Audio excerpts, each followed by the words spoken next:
लखनऊ में रविवार को भारी वर्षा के बावजूद वंचित शोषित सामाजिक संगठनों का अखिल भारतीय परिसंघ और विभिन्न मित्र संगठनों के साथियों के साथ प्रमुख व बुद्धिजीवी वर्ग के साथ चिंतन मंथन सभा का आयोजन हुआ, जिसमें 21 सितंबर 2025 को लखनऊ में वंचित का अधिकार सम्मेलन आयोजित करने का फैसला लिया गया।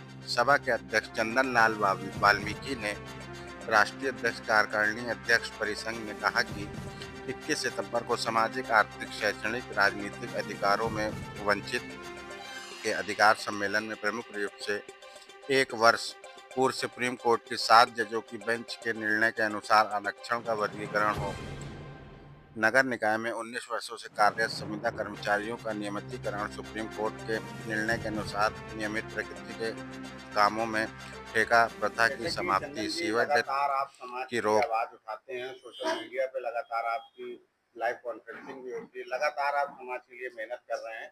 तो आज ये जो आपकी मीटिंग हुई है, क्या निर्णय निकला और क्या कहना चाहेंगे मीडिया से? मैं अपने सभी साथियों का, जो हमारे मित्र संगठन के लोग आए हैं, उनका धन्यवाद दूंगा कि इस भारी वर्षा में भी आज लखनऊ के प्रेस क्लब में इकट्ठे हुए हैं। और कई संगठन के साथियों से यही विचार निकल के आया है कि जो हमारी सबसे 1 अगस्त को जो आरक्षण का वर्गीकरण के लिए सुप्रीम कोर्ट का आदेश आया था, अभी तक उत्तर प्रदेश की सरकार ने उसको लागू नहीं किया है।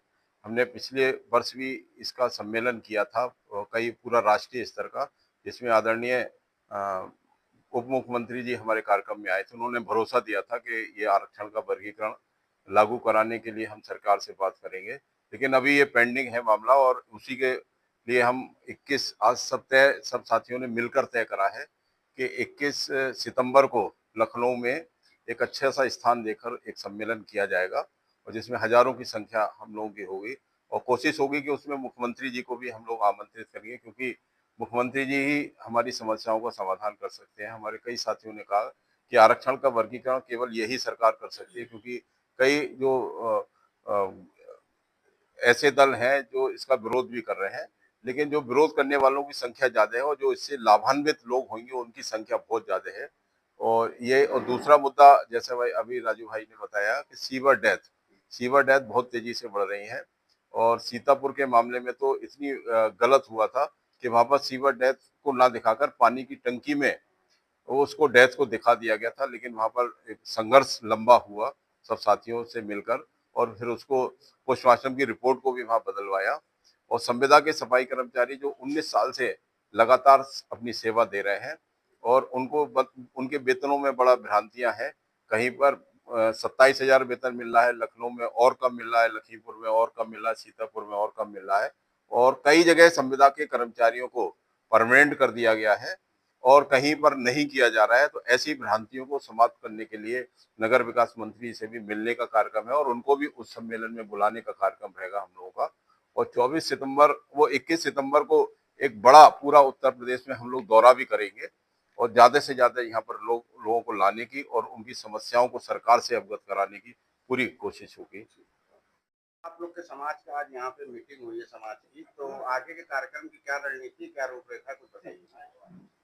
आज हम लोग जो यहाँ एकत्रित हुए हैं, तो तमाम हमारे समान विचारधारा के संगठन के लोग, इसमें अभी 20 अप्रैल को भी बैठक हो चुकी थी नगर निगम राजकुमार श्रीवास्तव हाल में। तो इसमें मुख्य मुद्दा है हमारा कि हमारी जाति जनगणना होनी चाहिए, जिसके लिए हम लोग सोशल मीडिया के माध्यम से अनेकों जगह बात कर रहे हैं। दूसरा मुद्दा हमारा है कि 19-20 वर्ष लगभग हो रहे हैं संविदा में काम करते हुए सफाई कर्मचारियों को, उनको नियमित नहीं किया जा रहा है, जो मेरा ये भी मुख्य मुद्दा है। तीसरा मुद्दा मेरा ये है कि आउटसोर्सिंग पूरी तरीके से खत्म हो जाए। इसका बुरी तरीके से शोषण हो रहा है सफाई कर्मियों का, जिससे हमारा सफाई वर्ग ना तो फीस जमा कर पा रहा, ना स्वास्थ्य हो पा रहा, ना तो उसका जीवन स्तर ऊपर उठ पा रहा। तो बड़ी कठिनाइयों से उसको गुजरना पड़ रहा है। यहाँ तक वो समझ लीजिए खून के आंसू रो रहा है। अगर वो कुछ आवाज उठाता भी तो उसको अधिकारी गण कहते कि निकाल के बाहर कह देंगे। चौथी मेरा एक मुद्दा है कि सीवर डेथ मामला, लगभग 60 से 70 मौतें मई, जून, जुलाई और ये अगस्त लगा है, इतने दिनों में हो गई। हमारे साथ में चंदन जी हैं, हमारे साथ में राम कुमार बागी जी हैं, राकेश कोतवाल जी हैं, जो मुख्य लोग के जो है संगठन के प्रतिनिधिमंडल कई जगह गया है और उनको दिलाया है हक हकूक। जो आपदा का पैसा था वो भी मिला है और उनको जो सिविल डेस्क का पैसा मिला है। ये हमारी मुख्य मांगे हैं, इन्हीं की वजह से हम लोग। और दूसरे एक बहुत बड़ा घोटाला और चल रहा है ईपीएफ ईएसआई का, जो ठेकेदार पूरा खा जाता है और डकार तक नहीं ले रहा है, इसकी जांच होनी चाहिए। मेरा नाम विपेंद्र सुधा वाल्मीकि है। मैं जनपद मेरठ में अनुसूचित जाति मोर्चा भारतीय जनता पार्टी का जिलाध्यक्ष हूँ। पूर्व में वहाँ सदस्य जिला पंचायत और जिला योजना समिति का मेंबर भी रहा हूँ। आज हम लखनऊ में प्रेस क्लब में वंचित शोषित अखिल भारतीय संघों का परिसंघ के कार्यकारी अध्यक्ष आदरणीय चंद्रलाल वाल्मीकि जी के नेतृत्व में एवं समान विचार वाले संगठन को आज हम लोगों ने एक विचार मंथन सभा का आयोजन किया गया है, जिसमें 1 अगस्त 2024 को माननीय सर्वोच्च न्यायालय ने यह आदेश दिया था कि अनुसूचित जाति वर्ग की उपजातियों को आरक्षण का लाभ 1% भी नहीं मिल पा रहा, जिसमें विशेषकर वाल्मीकि समाज है, हेला समाज है, डोमार समाज है। तमाम बहुत सारे विभिन्न विचारधारा वाले दलों ने इसका विरोध भी किया था। कई सारे आज पूरे भारतवर्ष में भारतीय जनता पार्टी की सरकारें चल रही हैं, खासकर उत्तर प्रदेश में भी भाजपा के माननीय हमारे आदरणीय योगी आदित्यनाथ जी के नेतृत्व में सरकार चल रही है। तेलंगाना में, हरियाणा में वाल्मीकि समाज का आरक्षण भारतीय जनता पार्टी के महामुख्यमंत्री ने अलग कर दिया गया। 21 सितंबर को आने वाली 21 तारीख सितंबर को हमारे चंद्रलाल वाल्मीकि जी के नेतृत्व में समान विचार दल, जो हमारे विचार वाले संगठन है, उन सभी के नेतृत्व में एक उचित स्थान देकर के हम पूरे उत्तर प्रदेश के वाल्मीकि समाज का एक बड़ा सम्मेलन करने जा रहे हैं, जिसमें हम उत्तर प्रदेश के माननीय मुख्यमंत्री से ये मांग करेंगे कि हमारा जो आरक्षण माननीय सर्वोच्च न्यायालय ने अलग देने का आदेश दिया है उसको यहाँ लागू किया जाए।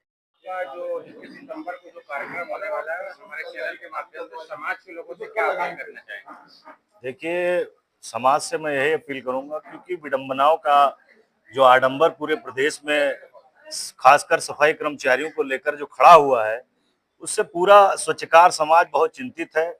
और उनके जितने भी लोग चाहने वाले लोग हैं, आज आप देखिए इस परिसंघ के माध्यम से यहाँ तमाम सफाई संगठनों के प्रतिनिधि यहाँ इकट्ठा हुए हैं।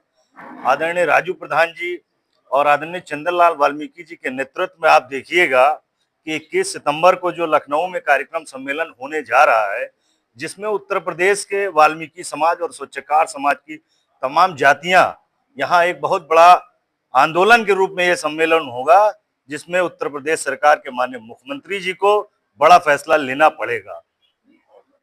मैं शिवा वाल्मीकि एडवोकेट जनपद बाराबंकी का निवासी हूं। मैं स्थायी संविदा एवं ठेका सफाई कर्मचारी संघ का जिलाध्यक्ष हूं। और प्रदेश में या पूरे देश में कह सकते हैं, जिस तरह से संविदा 19 सालों से काम कर रहा है सफाई कर्मचारी संविदा के रूप में, अभी तक उसको नियमित नहीं किया गया है। और उसके अलावा उस विपरीत दिशा में आउटसोर्सिंग व्यवस्था लागू कर दी गई है, जो कि एक तरह से सफाई कर्मचारियों के शोषण का एक रास्ता निकाला गया है, बहुत ही ज्यादा निंदनीय है। और जो आह्वान हमारे आदरणीय चंद्रलाल वाल्मीकि जी, राजू प्रधान जी ने किया है, 21 सितंबर को जो कार्यक्रम कर रहे हैं, उसमें हमारे प्रदेश के मुख्यमंत्री माननीय योगी आदित्यनाथ जी को बुलाया जाएगा और समाज के समस्त मुद्दों पे जो वहाँ पे रखा जाएगा, हमारा संगठन का सपोर्ट करेगा। स्थायी संविदा ठेका सफाई कर्मचारी इनके जो मुख्य मांगे हैं उसका पूरा समर्थन करता है। और लाखों की संख्या में हम लखनऊ जनपद में वाल्मीकि समाज को इकट्ठा करने का काम करेंगे और एक बहुत बड़े आंदोलन की चिंगारी को रास्ता देंगे। मैं सुनील कुमार वाल्मीकि, प्रदेश अध्यक्ष अखिल भारतीय वाल्मीकि संघ उत्तर प्रदेश, जो बहुत ही उत्तर प्रदेश का वाल्मीकि समाज का सबसे प्राचीन संगठन है, सामाजिक संगठन है। 1932 को पूज्य बुद्धि प्रसाद वाल्मीकि ने इसकी स्थापना की थी और इसका एक विद्यालय है इलाहाबाद में और इसका पूरे देश में एक संगठन है। अब मैं चूंकि मुख्य मुद्दे पे आता हूँ, हमारे बीच आदरणीय चंद्रलाल वाल्मीकि जी ने एक आह्वान किया है और 1 अगस्त 2024 का जो 7 खंडपीठ ने एक वर्गीकरण पर एक अपना ऑर्डर दिया है, उसके संबंध में उत्तर प्रदेश सरकार ने अभी कोई कार्रवाई नहीं किया है। और कुछ स्टेटों में उसके ऊपर कार्रवाई हुई, हरियाणा में हुई, तेलंगाना में हुई, लेकिन उत्तर प्रदेश जो बड़ा राज्य है और अनुसूचित जाति एक बड़ी आबादी है, और जो यहाँ सबसे बड़ी आबादी अनुसूचित जाति की है, बड़ी जातियां हैं 168 जिसकी अनुसूचित जातियां हैं, और बड़ी कम से कम 21% इसकी आबादी है। जितने भी प्रदेश में है, तो 28 राज्यों में सबसे बड़ी आबादी उत्तर प्रदेश में ही है इसके। अच्छा, मैं चूंकि अभी हम मंथन के बीच ये बात निकल के आई है कि हम लोग 21 सितंबर को इस विषय पर, खासकर वर्गीकरण के विषय पर है, हम लोग एक बड़ा कार्यक्रम करेंगे और उसमें अखिल भारतीय नव वाल्मीकि संघ प्रदेश में लाख हजारों और लाखों की हम लोग प्रयास करेंगे, लाखों के प्रयास करेंगे और जब लाखों के प्रयास करेंगे तो एक बड़ी आबादी हमारे बीच आएगी, समाज के लोग आएंगे, वंचित समाज के लोग जुड़ेंगे और हम लोग अपने मकसद में काम होंगे। इन्हीं बातों के संदर्भ में बात कर देना बंद है, उनको लागू करने के लिए भी हम लोग 21 तारीख को एक महासम्मेलन करने जा रहे हैं। लगभग कितनी संख्या में लोग एकत्रित होंगे आपके सम्मेलन में? लगभग 500 से 1000 लोग इकट्ठा होंगे। पूरा परिचय दीजिए सर। महेंद्र कुमार गौतम, मैं कालपी से आया हूँ और वंचित शोषित समाजी संगठनों अखिल भारतीय परिसंघ उसका राष्ट्रीय प्रवक्ता हूँ।